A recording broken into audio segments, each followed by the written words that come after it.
सब लोगों को भी मेरा नमस्कार, सबको मेरा प्रणाम। आज आप सब लोगों ने गुजरात की बीजेपी सरकार की तानाशाही का जीता जागता उदाहरण देख लिया। आज सुबह 11 बजे मुझे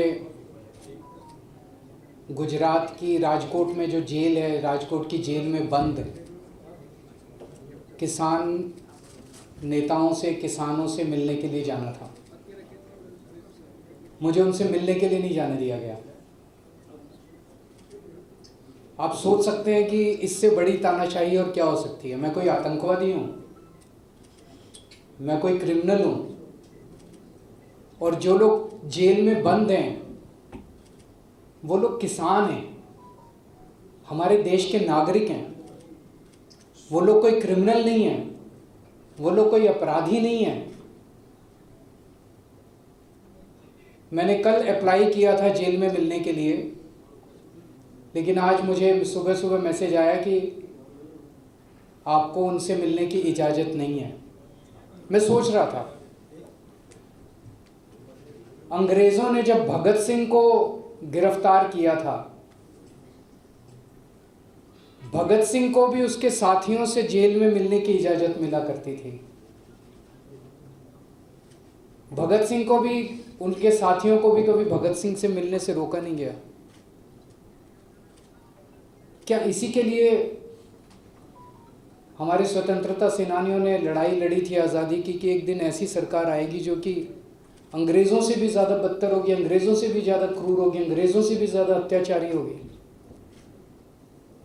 2 महीने पहले हरदड़ के अंदर जो किस्सा हुआ,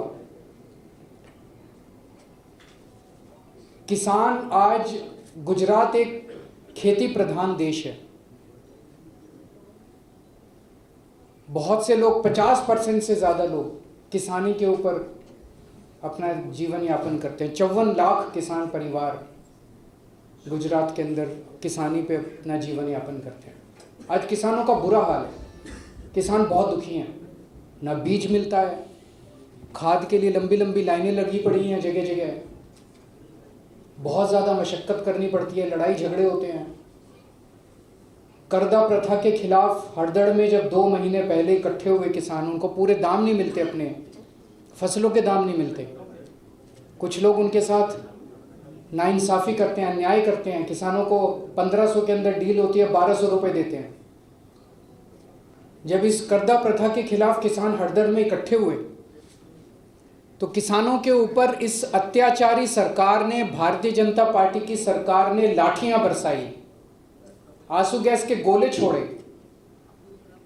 निर्दोष किसानों के घर में घुस घुस के उनके परिवार के लोगों को, निहत्थे लोगों को, शांतिपूर्ण तरीके से अपनी मांग कर रहे लोगों को उनको गिरफ्तार किया। 88 किसानों को गिरफ्तार किया, फर्जी मुकदमे किए, फर्जी एफआईआर किए। 2 महीने से वो किसान जेल में हैं। उनमें से 42 की बेल हो गई है, बाकी लोगों की बेल एप्लीकेशन है। और जिस दिन बेल की सुनवाई होती है उस दिन पुलिस वाले नहीं पहुंचते कोर्ट में। तो जानबूझ के, इसका मतलब जानबूझ के आप उनका मनोबल तोड़ना चाहते हो। तो आज किसान दुखी है बुरी तरह से। कल मैं उन किसान परिवारों से मिला जिनके बच्चे या तो जेल में हैं या जेल से छूट गए।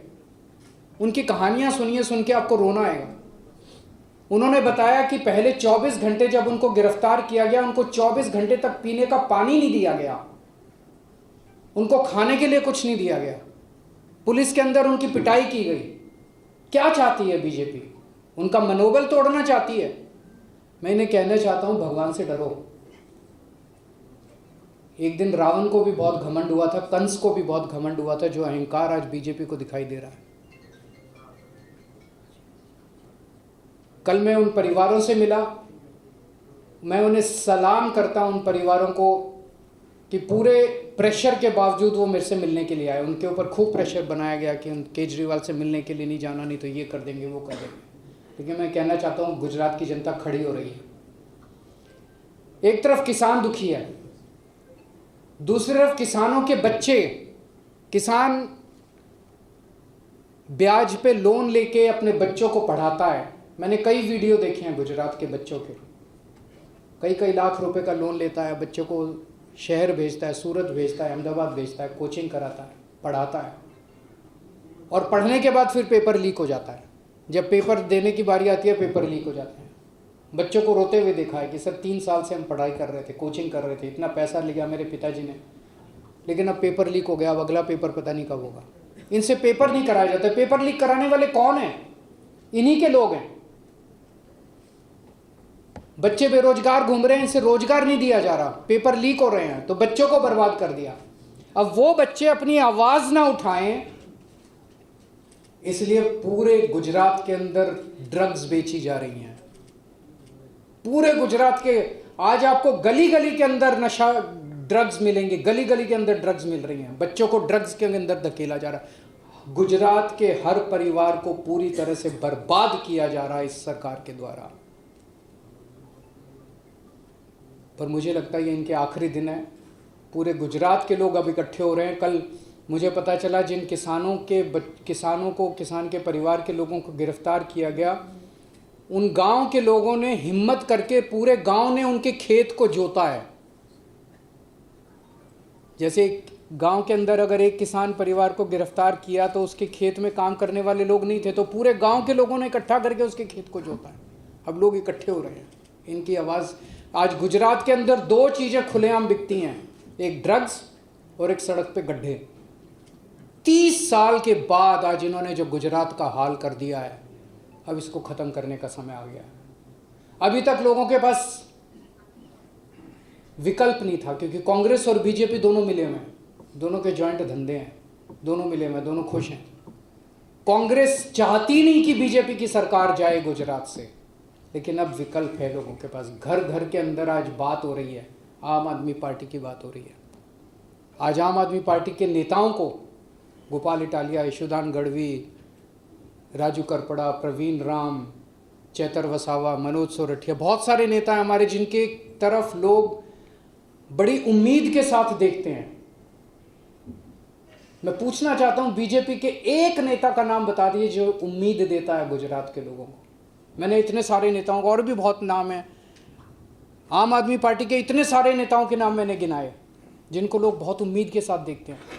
ये लोग हमारे जब नेता बोलते हैं तो लोग सुनते हैं। बीजेपी के गुजरात के एक नेता का नाम बता दीजिए गुजरात के अंदर जिसको लोग उम्मीद से देखते हैं कि वो गुजरात को ठीक कर देगा। कांग्रेस के एक नेता का नाम बता दीजिए जिसकी तरफ लोग उम्मीद से देखते हैं कि वो गुजरात को ठीक कर देगा। उनके पास एक भी नेता नहीं है, कोई उम्मीद नहीं है इन दोनों पार्टियों से। आज आम आदमी पार्टी उम्मीद है, और मैं लोगों को कहना चाहता हूँ, आप लोगों को ही गुजरात बचाना है। हम लोग तो बहुत छोटे हैं। गुजरात बचाने की जिम्मेदारी गुजरात के लोगों के ऊपर है। आपको सामने आना पड़ेगा, डर निकालना पड़ेगा। ये एफआईआर का खेल जो खेल रही है बीजेपी, एफआईआर से डराना चाहती है। मैं भी जेल होके आया, 6 महीने जेल रहा, हो सकता है आपको भी जेल में डाल दें, 2 महीने 3 महीने। मैं आपको जिम्मेदारी दे रहा हूं, जिन जिन लोगों पे झूठी एफआईआर करके जेल में डालेंगे, हम लड़ेंगे आपके लिए। और जिस दिन सरकार बदलेगी गुजरात की, 2 साल के बाद चुनाव है, जिस दिन सरकार बदलेगी, 24 घंटे के अंदर सारी झूठी एफआईआर वापस लेंगे और गुजरात के लोगों को तंग करने वाले मंत्रियों को जेल में भेजा जाएगा। अगर आपके कोई क्वेश्चंस हैं तो आप पूछ सकते हैं।